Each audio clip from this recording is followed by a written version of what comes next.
No tengo el gusto de que esté aquí hoy Rubén, que aparte de ser el jefe de neurocirugía de Valdecilla, es amigo mío hace muchos años. Rubén creo que le conocéis casi todos, es asturiano de origen donde estudió y luego hizo la residencia en Valdecilla, que es desde entonces pues tenemos amistad. Es el jefe de neurocirugía desde hace ya 5 años prácticamente, con múltiples campos de interés. Hizo la tesis en hidrocefalia, tiene un montón de grupos de estudio. Es el encargado de la unidad de raquis, que es donde coincidimos y discutimos en ocasiones. Entonces, bueno, pues a raíz de una de estas conversaciones que tuvimos, pues surgió la idea de que viniera, porque nosotros no tenemos neurocirujano aquí, pero ellos son nuestros neurocirujanos, entonces tenemos que tener una comunicación más estrecha, saber en qué andan investigando, cómo trabajan. Y bueno, pues como es una persona que transmite muy bien y un amigo, pues bueno, se animó a venir a darnos la sesión y yo creo que bueno, pues nos puede aportar. Así que sin más, estoy encantada de que hayas venido, Rubén. Te dejo. La verdad es que el placer es todo mío y muchísimas gracias por la invitación y por permitirme estar hoy aquí con vosotros. La verdad es que lo cierto es que para estar tan cerca a veces estamos como muy lejos, ¿no? Porque es un hospital que nos queda a 30 kilómetros, pero no tenemos mucho contacto telefónico, pero escaso contacto personal. Entonces, pues bueno, a veces eso de no poder vernos las caras cuando intercambias opiniones con respecto a determinadas cosas es un hándicap, ¿no? Y os agradezco pues de corazón que me hayáis invitado así. Los que no me conocíais me ponéis cara, yo creo que nos conocemos todos igualmente, pero bueno.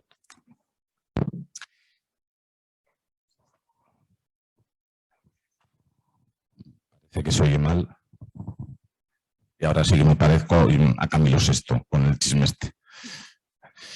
Bueno, pues lo primero, a mí me gusta empezar cuando hablo pues, para otros especialistas o para gente que no conoce la neurocirugía, haciendo la definición de neurocirujano de un colega y amigo que es Henry Mas, que dice que un neurocirujano es un inconsciente que desde el conocimiento se atreve a manipular el órgano en el que reside la conciencia de un paciente que se encuentra aún más inconsciente que él.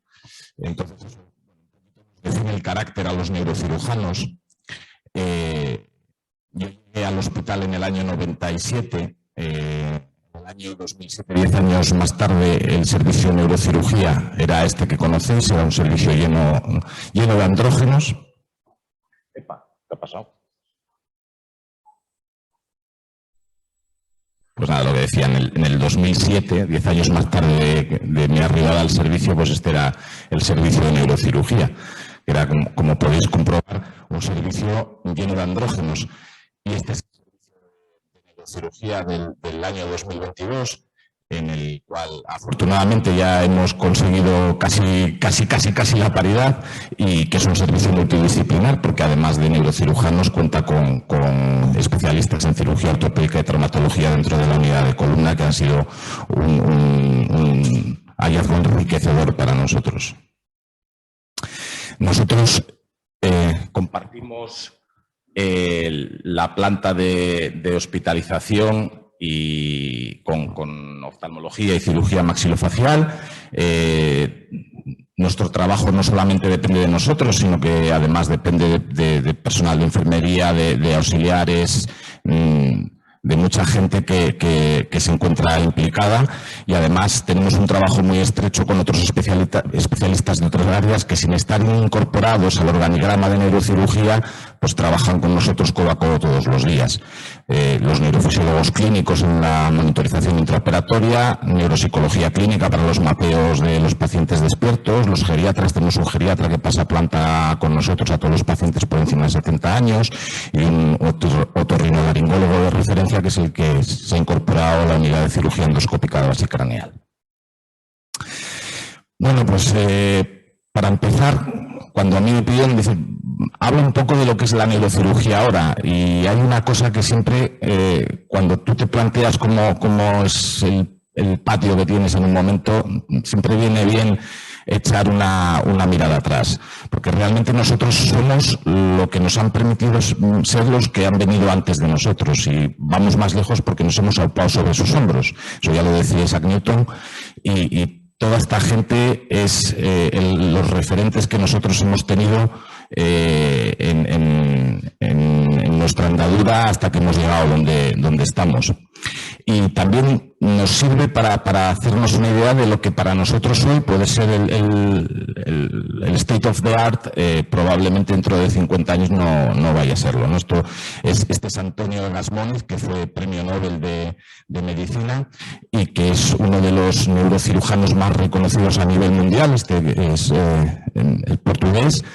Y bueno, en los años 30 no había tratamiento para los trastornos psiquiátricos y pues Gasmoniz, aparte de describir pues, la angiografía cerebral, también describió la leucotomía prefrontal y en los años 30 publicó una primera serie con bastantes buenos resultados.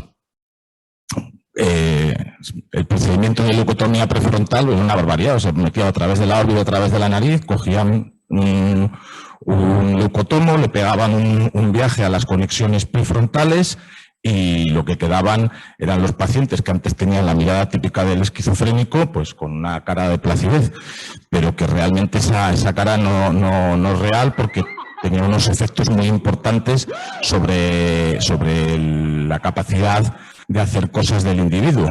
Esto es un fragmento de la película Alguien voló sobre el nido del cuco, que todos conoceréis, y visteis cómo estaba Jack Nicholson antes y cómo está después de que le hagan una leucotomía prefrontal. De hecho, uno de los pacientes que operó Edgar Moniz,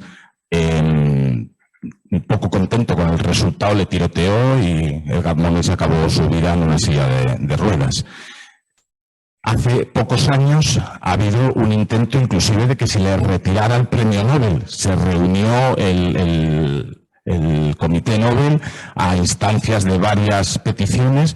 Finalmente decidieron que no se puede evaluar con los criterios de 50 años después unas cosas que se hacían 50 años antes, pero bueno, para que nos demos cuenta a veces que necesitamos, antes de hacer cosas, sobre todo en áreas como es la cirugía, tener una evidencia científica buena para poder ponerlas en práctica, ¿no?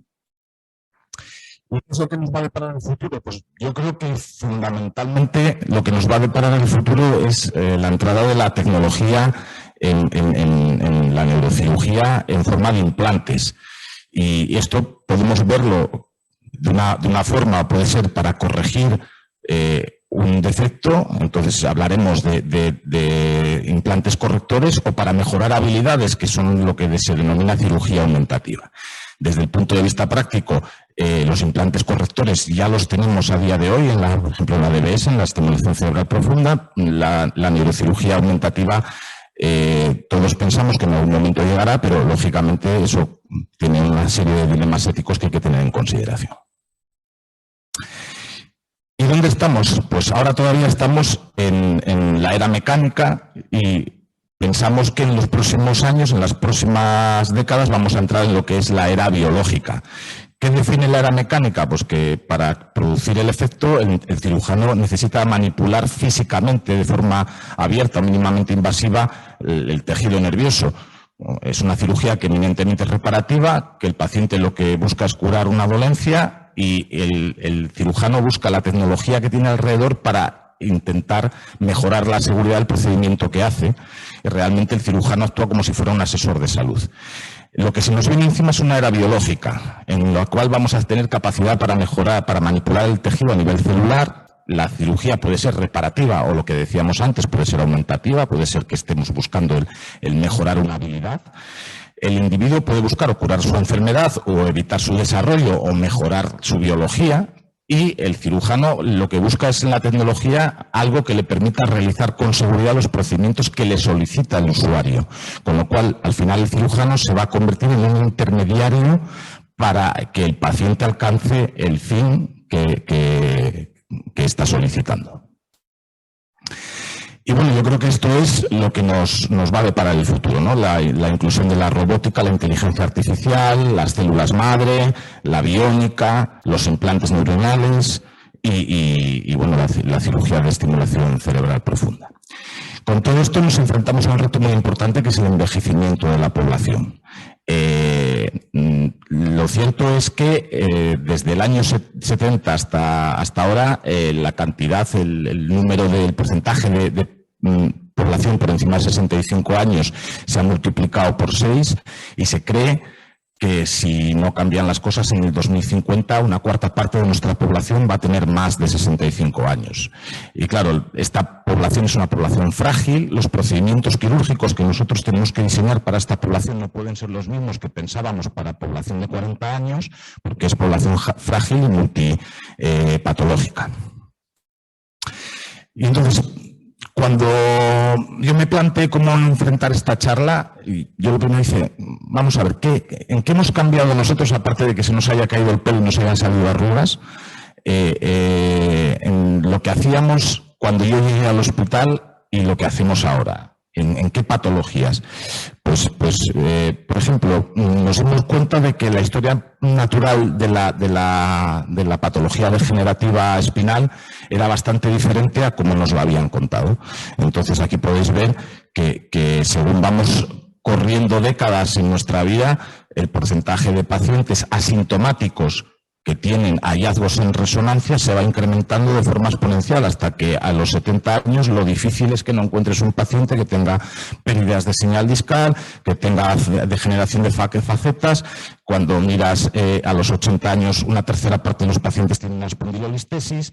Entonces, esto nos enseña que necesitamos una correlación clínico-radiológica muy importante, porque en pacientes por encima de 20 años, el 64% tienen hallazgos anómalos en resonancia. Es decir, la forma en la que perdemos el pelo y nos salen arrugas también se traslada a la columna, y que tengamos degeneración espinal es una cosa normal. Claro, esto tiene sus implicaciones a la hora del manejo de los pacientes, porque hay una tercera parte de los pacientes que a pesar de tener clínica, tienen una resonancia normal, ¿de acuerdo?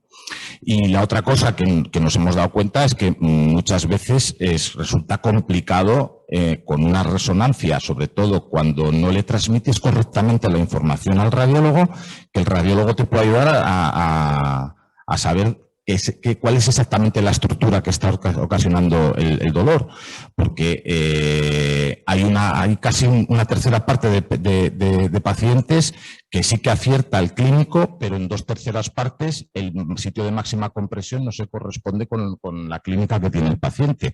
Y inclusive hay una tercera parte de los pacientes en las cuales la máxima compresión está en el lado contralateral a donde te dice el clínico que está la ciática o la radiculopatía, con lo cual a veces engarzar las cosas con el paciente es complicado.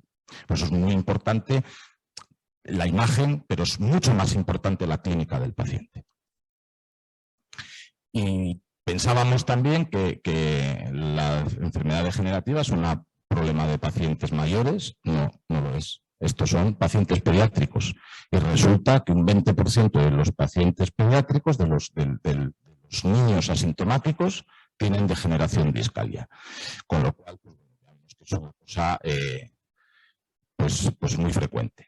La otra cosa que nos dimos cuenta es que la historia natural de la lumbociatalgia, que era una cosa ya conocida, pues que se correspondía a lo que sabíamos, porque al cabo de 6 semanas la clínica disminuye de forma espectacular, pero es que nos hemos dado cuenta que en un porcentaje cercano a los 2/3 partes de los pacientes, las hernias discales agudas, sobre todo en gente joven, las hiperagudas, se reabsorben al cabo de 6 meses. Con lo cual, esa tendencia que teníamos al paciente que veías una extrusión discal masiva y que estaba con dolor a decir, tienes que ir a quirófano porque tienes tal, pues también ha bajado mucho, porque sabemos que 2/3 partes de esos pacientes dentro de 6 meses ya no van a tener ese disco. O por lo menos no desde ese tipo de compresión.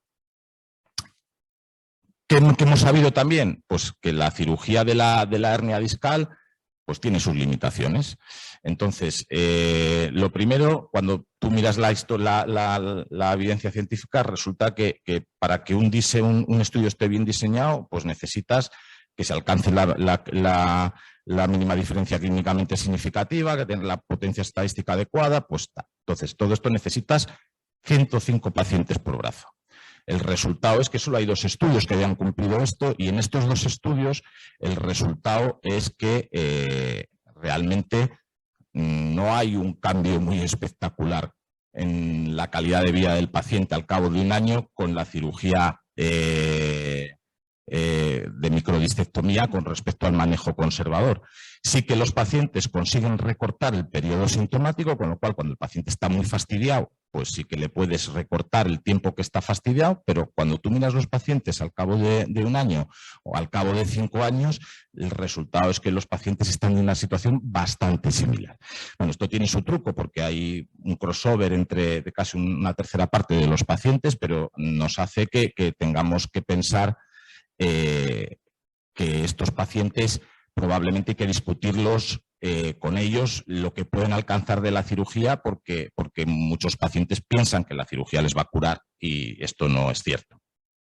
Luego, también nos ha dado datos acerca de cómo evolucionan subgrupos de pacientes. Por ejemplo, los pacientes diabéticos con una radiculopatía, la cirugía no les oferta una mejoría clara con respecto al tratamiento conservador, con lo cual somos muy poco tendientes a operarlos. Aquellos pacientes que han tenido clínica más allá de 6 meses tienen un resultado peor. Los pacientes obesos van peor, esto es una cosa que bueno, todos nos imaginábamos. Y aquellos pacientes que llevan de baja durante mucho tiempo, pues también van peor. Entonces, bueno, pues es una situación, pues eso en un paciente con dolor y sin déficit neurológico que hay que discutir con el paciente los pros y contras. Esto es una cosa que antes, bueno, tú veías un disco grande y el paciente prácticamente le decía, ¿tiene usted que operar? Pues ahora muchas veces le dicen, no, espere, estése tranquilo, que si no está con mucho dolor y se puede controlar con analgesia, lo mismo es mejor que no le enredemos en la espalda. Otro cambio muy importante es lo de la paresia, ¿no? La ciática pareseante, porque antes era aparecer un paciente por la puerta con un poco de déficit en un pie y lo siguiente que pasaba era que llegaba el neurocirujano y decía, usted se tiene que operar de forma urgente, no solamente que tenga que operar, sino que tiene que ir urgente. Entonces, la paresia del pie puede ocurrir de 2 formas. Una instauración ictal, entonces cuando se produce una instauración ictal, lo que ocurre es que hay una compresión de la arteria radicular, la pérdida de fuerza y la desaparición del dolor es de forma inmediata y en 6 horas la raíz se ha infartado y no se puede recuperar. Con lo cual tienes un margen de 6 horas desde que se instaura para poder operarle y que tengas algún resultado. Cuando la instauración es progresiva, lo que ocurre es que hay sobre todo una alteración del retorno venoso. La clínica suele ser progresiva. Hay dolor, persiste el dolor de una manera variable y no hay una lesión estructural, con lo cual estos pacientes tienen posibilidad de recuperación espontánea y también tienen una posibilidad de recuperación con cirugía si los operas de una forma adecuada, ¿no? Entonces, más o menos la cantidad de pacientes que recuperan es en torno a un 80% y lo que nos sorprendió es que los pocos estudios que hay que comparan tratamiento conservador, es decir, no hacer nada, con cirugía, muestran unos resultados al cabo del año similares. Entonces esto nos ha dejado a todos así como un poquito pasmados. Tiene su truco también porque esto es para pacientes que tienen un déficit estable, con una paresia que está por encima de 3/5.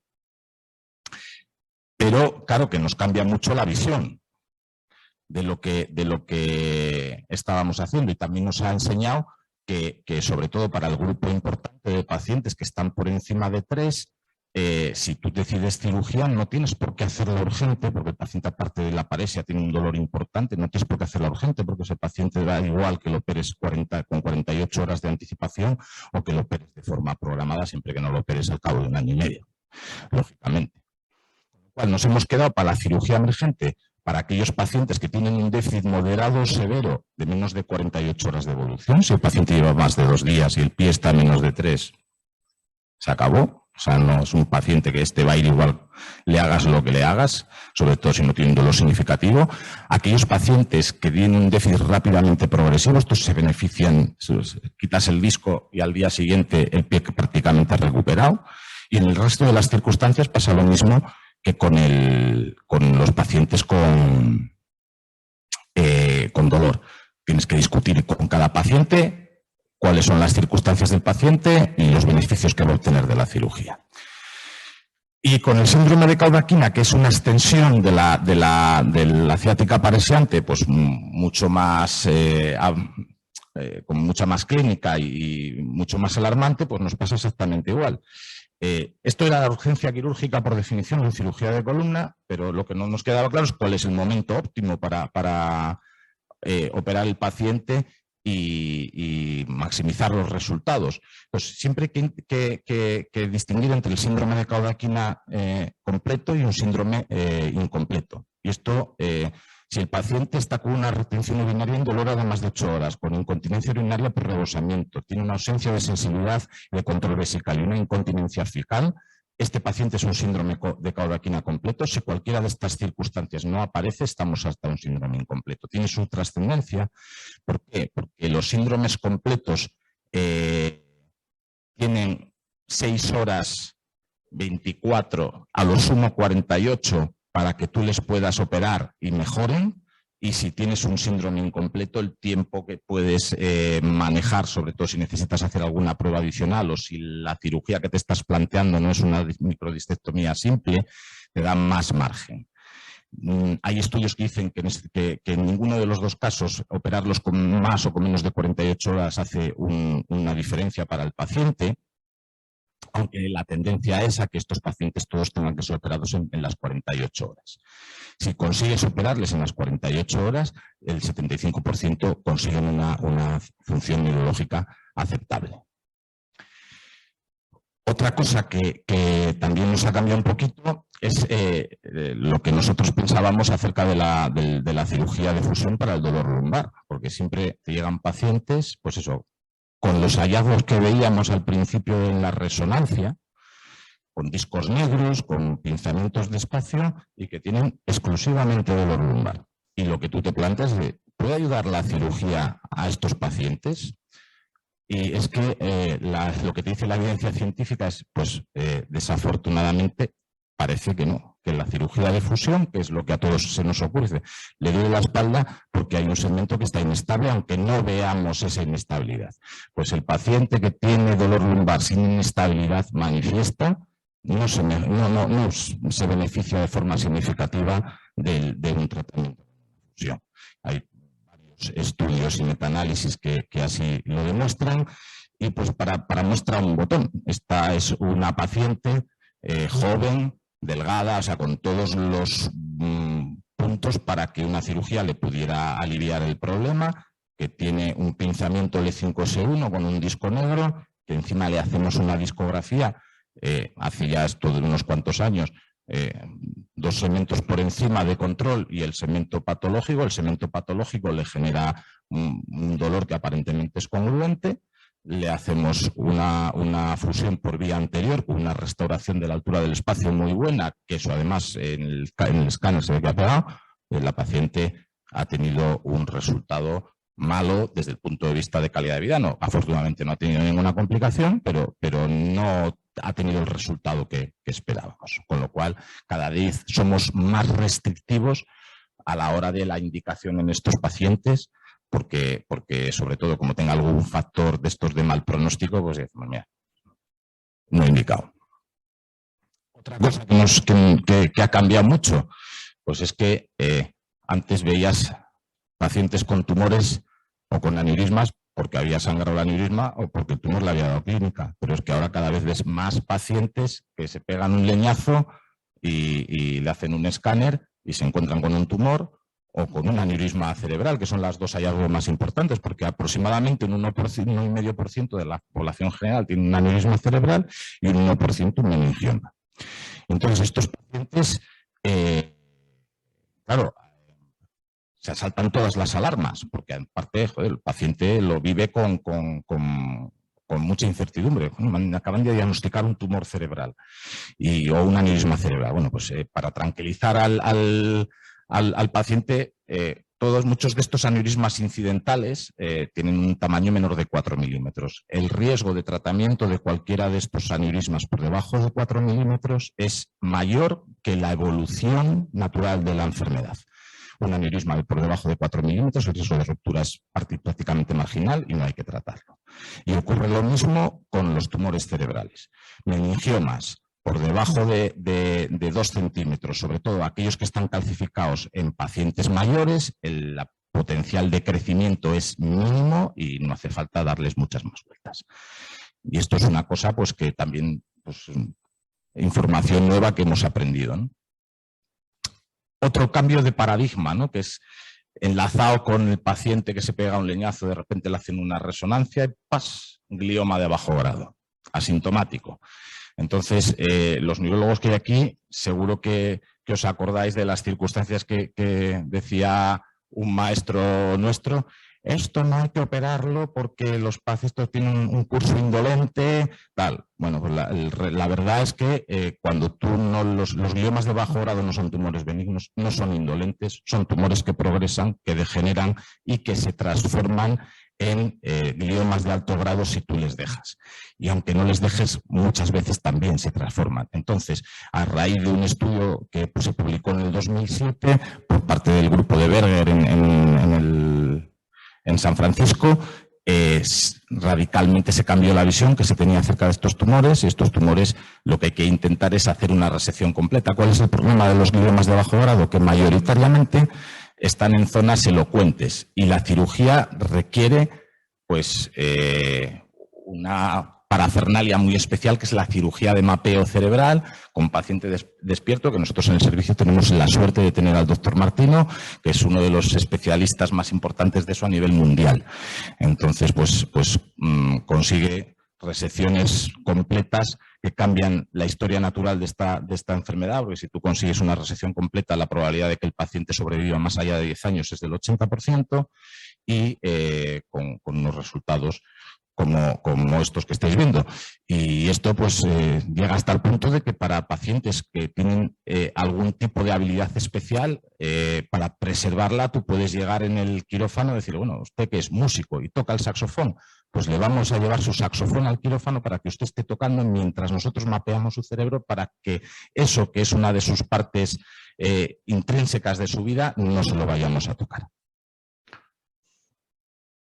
Y como decía Elena, a raíz de mi tesis doctoral, pues nos dimos cuenta también de unos cuantos datos acerca de la hidrocefalia normotensiva que desconocíamos, ¿no? Lo primero, que si alguien tenía dudas de si la cirugía era efectiva, porque ha habido mucha polémica acerca de esto, lo primero que nos dimos cuenta es que un paciente que tú operabas de una hidrocefalia normotensiva, correctamente diagnosticado, le mejorabas la mortalidad. Es decir, disminuye la mortalidad a la mitad. Nunca llega a alcanzar el punto de la curva poblacional normal, pero si tú no les operas, tiene una mortalidad un 50% mayor. La segunda parte que nos dimos cuenta es que es un grupo muy especialito de pacientes, porque no, la enfermedad, la mortalidad por enfermedades oncológicas es muy baja, los fallecimientos por causa neurológica están multiplicados, y esto se debe a un polimorfismo del gen de la isomerasa PIN1, y que hace que este gen promueva la apoptosis celular, con lo cual tienen un riesgo muy disminuido de neoplasias y un riesgo muy incrementado de enfermedades neurodegenerativas, hasta el punto que nosotros nos hemos planteado que la hidrocefalia crónica del adulto realmente está dentro de un espectro de una enfermedad neurodegenerativa, que lo que hacemos con la derivación es paliar, mejorar, pero no curar. Viendo esto, pues hicimos un estudio para ver si había un subgrupo de pacientes que no se beneficiaban a pesar de que tenían todos los estudios positivos. Encontramos dos variables, una era el género y otra la cantidad de hiperintensidades en sustancia blanca. Se generó una escala y descubrimos que aquellos que puntuaban en el grado 3 tenían una mortalidad a los 6 meses casi de un 40%, y únicamente uno de cada tres pacientes conseguía un buen resultado, un resultado excelente. Si además esto le añadías que la situación neurológica previa era pobre y además tenían más de 75 años, pues la mortalidad del 50%, con lo cual estos que tenemos aquí, grado 3+, cuando nos llegan a la consulta directamente decimos no es candidato a cirugía porque son pacientes que no se van a beneficiar de una forma importante del tratamiento quirúrgico independientemente de lo que tengamos. Bueno, pues un poquito para que conozcáis el entorno en el que nos movemos. Si vamos yendo desde el principios de siglo a ahora, la primera cosa que incorporamos en el servicio, en nuestros quirófanos, para mejorar la calidad de nuestra cirugía fue la navegación. La navegación es este aparatito que podéis ver aquí, que lo que hace es que nosotros sepamos en todo momento en el quirófano dónde estamos operando dentro del cerebro. Como podéis ver aquí, esto es una imagen intraoperatoria, este es el tumor y aquí es lo que se está inyectando de la imagen de la navegación, que es la resonancia y que nos está diciendo en todo momento que estamos trabajando en esta zona. Con lo cual, pues esto aumenta mucho la seguridad que nosotros le podemos dar en la cirugía al paciente. Otro de los hallazgos, para mí uno de los más importantes, fue la creación de la unidad multidisciplinar de raquis quirúrgico. ¿Por qué? Porque esto nos ha permitido que dos áreas que estábamos viendo pacientes desde diferentes perspectivas las hayamos juntado en una perspectiva prácticamente única. Yo tengo que reconocer que he aprendido de mis compañeros de cirugía ortopédica y traumatología lo que no está escrito y eso nos ha llevado a que tengamos unos criterios mucho más definidos desde todos los puntos de vista, ¿no? Hace ya más de 10 años incorporamos la TAC intraoperatoria y la navegación a nuestra práctica diaria y eso también nos ha permitido escalar en la cirugía espinal mínimamente invasiva y olvidarnos de aquellas incisiones que hacíamos de arriba abajo en los pacientes para conseguir una cirugía adecuada, porque realmente lo hacemos mirando la pantalla del ordenador. Entonces, para poner un tornillo pedicular, ahora realmente no abrimos, lo que hacemos es ponerlo mirando tal, haces una incisión pequeñita, una técnica totalmente percutánea, el navegador con la TAC intraoperatoria te va diciendo por dónde vas y al final tú colocas el tornillo haciendo una incisión que es pues enanita, ¿no? Como podéis ver aquí. Entonces, solucionar problemas como este paciente de 56 años con una fractura aguda en charnela, pues que antes requería una incisión 2 arriba, 2 abajo, destrozar toda la musculatura paravertebral, pues ahora pones uno arriba, uno abajo, le haces una mini toracotomía y al final el resultado que te encuentras es una incisión pequeñita en un costado, 4 incisiones atrás y la fractura resuelta con un paciente que a los 4 días está en su casa. Hemos incorporado también la endoscopia. A ver, que este no ha saltado. Entonces, para que os deis cuenta, esto conseguimos sacar los discos pues, por unas incisiones que son 12 milímetros. Entonces, el paciente que este no lo ha pillado, no sé por qué. Bueno, pasamos por delante. Esto nos permite, pues, sobre todo, ofrecer cirugía a veces a pacientes que antes ni se nos ocurriría pensar en operarlos, sobre todo pacientes mayores con estenosis que te permite pues, hacer descompresiones muy selectivas de un nervio por incisiones pequeñitas y sin alterar la musculatura.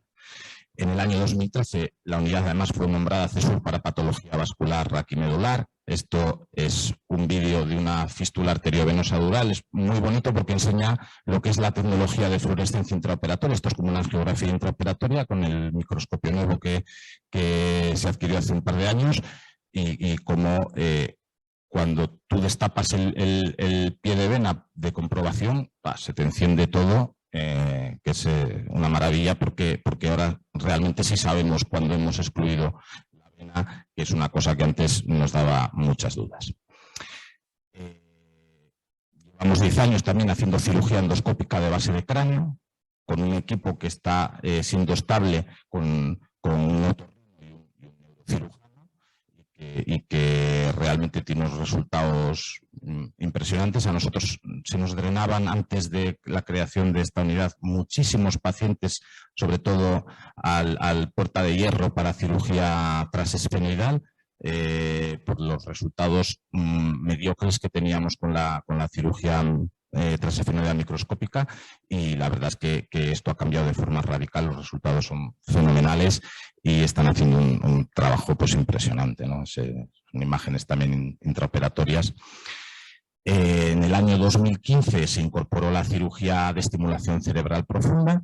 Esto es un equipo multidisciplinar que tiene pues, anestesistas, neurólogos, psiquiatras, neuropsicólogos, neurofisiólogos, y que de momento está haciendo en torno a 15 pacientes al año. Esto es un procedimiento que está diseñado en los años 80 para tratar la enfermedad de Parkinson, pero que no solamente sirve para tratar la enfermedad de Parkinson, es efectivo para el temblor esencial, para las distonías, para muchos otros trastornos del movimiento. Es efectivo en la psicocirugía, sobre todo demostrado en el trastorno obsesivo compulsivo, con varias dianas, alguna de ellas ya muy avanzada y con muy buenos resultados en depresión, y con alguna diana también que se está ensayando, por ejemplo, en demencias. ¿Cómo funciona? Pues es relativamente sencillo. Realmente es un generador de impulsos eléctricos que va conectado a un electrodo que va específicamente insertado en un punto que es la diana, ¿no? Por ejemplo, para el Parkinson la diana habitual es el núcleo subtalámico de Lewis. Se inserta bajo guía de imagen y con control neurofisiológico intraoperatorio hasta que se determina que es la diana adecuada y se enciende el estimulador, y la verdad que los resultados son espectaculares, porque pacientes que están con un temblor brutal, enciendes el estimulador y el temblor desaparece. Esto parece una tontería, pero para el paciente poder beber un vaso de agua a no poder beberlo es una diferencia muy importante en su calidad de vida, y la cirugía es una de las cirugías que tiene un costo-efectividad mayor a largo plazo. Y luego hemos también cambiado el paradigma de cómo tratamos los pacientes. Hemos iniciado programas de cirugía ambulatoria, tanto para la cirugía oncológica craneal. Llevamos 15 pacientes realizados, cirugías de pacientes que se operan por la mañana y por la tarde están en su casa operados de un tumor cerebral. Llevamos más de 50 casos de cirugía de columna simple que se hacen pues, con la ayuda de hospitalización domiciliaria. ¿Y qué más es lo que nos viene? ¿Qué es lo que se nos avanza encima? Pues, se nos avanza la robótica. Y este es un robot que está en mercado desde hace 5 años, que es el Mazor, y que realmente, bueno, pues lo que te permite es que tú le das, planificas dónde quieres que vayan los implantes, le das un botón, el chisme se te pone en el sitio y no tienes que hacer nada más que pasar el bisturí, pasar la terraja y pasar el tornillo por el sitio donde te está indicando el robot. No hace falta tal. Esto, mi niño pequeño probablemente lo hace mejor que yo, porque está acostumbrado a jugar con la Wii. Como veis, parece el bicho parece el Wall-E este de las películas de Disney. Y también se viene el sistema maestro-esclavo, que es el correspondiente, este se llama NeuroArm, este es el correspondiente a lo que sería el Da Vinci, pero para neurocirugía, en los cuales pues el neurocirujano realmente está en la habitación de al lado mientras el robot opera, te quita el temblor, te permite movimientos de 360 grados, con lo cual la cirugía es mucho más sencilla. Y también hemos empezado a aplicar la inteligencia artificial al diagnóstico. Y esto eso es un programa que hemos hecho nosotros con la Universidad de Cantabria, que sobre todo para el diagnóstico de hidrocefalia crónica del adulto, con análisis automatizado de registros de presión, y que nos da una eficiencia diagnóstica brutal. O sea, estamos hablando de un 92% para detección de candidatos quirúrgicos, de casi un 85% para detección de de buenos respondedores y casi un 70% de respondedores excelentes, con lo cual está en torno a los mejores datos que hay en la bibliografía de pruebas extensivas como el drenaje lumbar continuo. Lo hemos ampliado también para los test de infusión, haciendo que el sistema detecte cuál es la solución de la ecuación más plausible para darnos una serie de parámetros que antes teníamos que calcular pues, matemáticamente y que te podían tener varias soluciones. Y esto ha hecho que tengamos con una prueba que dura 30 minutos, sensibilidades en torno al 85% y especificidades en torno al 85%, que son mucho mayores que las que tiene el drenaje lumbar continuo, que se toma como el gold estándar. Y bueno, nada, muchas gracias. Espero no haberos aburrido mucho con la historia de nuestra vida como neurocirujanos. Ha sido un placer y nada, cualquier cosa que queráis preguntar, a vuestra disposición.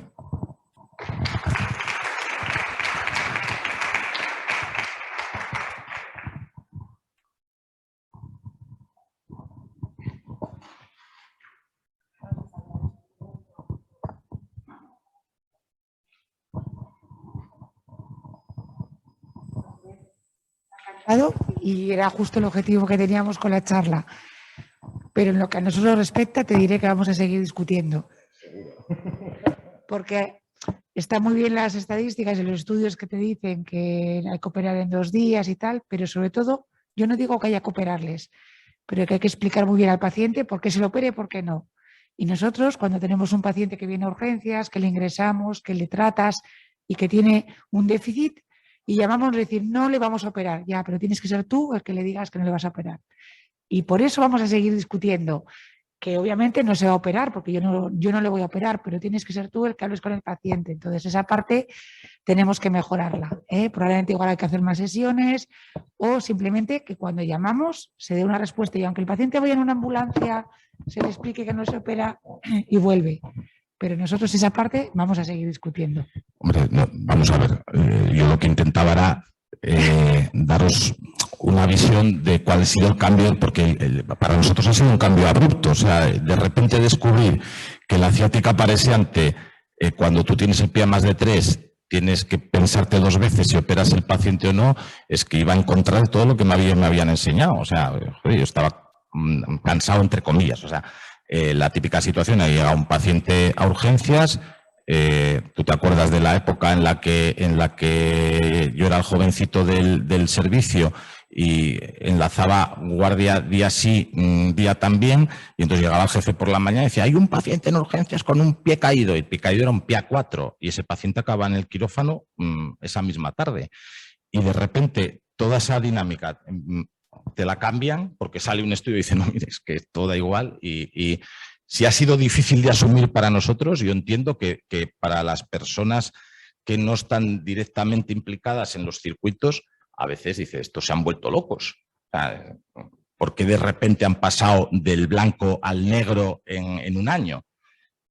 Pues no nos hemos vuelto locos, sino que estamos intentando aplicar la evidencia. Es cierto que, claro, somos nosotros los que tenemos que decirle al paciente, pues no, mire, no se le va a operar, pero no se le va a operar por esto. Dándole una explicación de por qué consideramos que no es un paciente que va a mejorar con la cirugía o que se puede beneficiar de una cirugía. Pero también es cierto que a veces la sensación de premura que hay que transmitirle al paciente antes de que le vea al cirujano, pues también es un punto que hay que tener en consideración. Sobre todo, pues eso, yo creo que a la luz de estos resultados, pues se puede tener cierta tranquilidad, ¿no? En ese sentido. Cuando el que está del otro lado del teléfono dice, no, mira, que pensamos que no hay que operarle, sí que es cierto, dice, mira, no le tendrás que operar, pero le tendrás que decir tú que no le vas a operar, no tendré que ser yo. Bueno, pues eso, que me ha encantado, muchas gracias.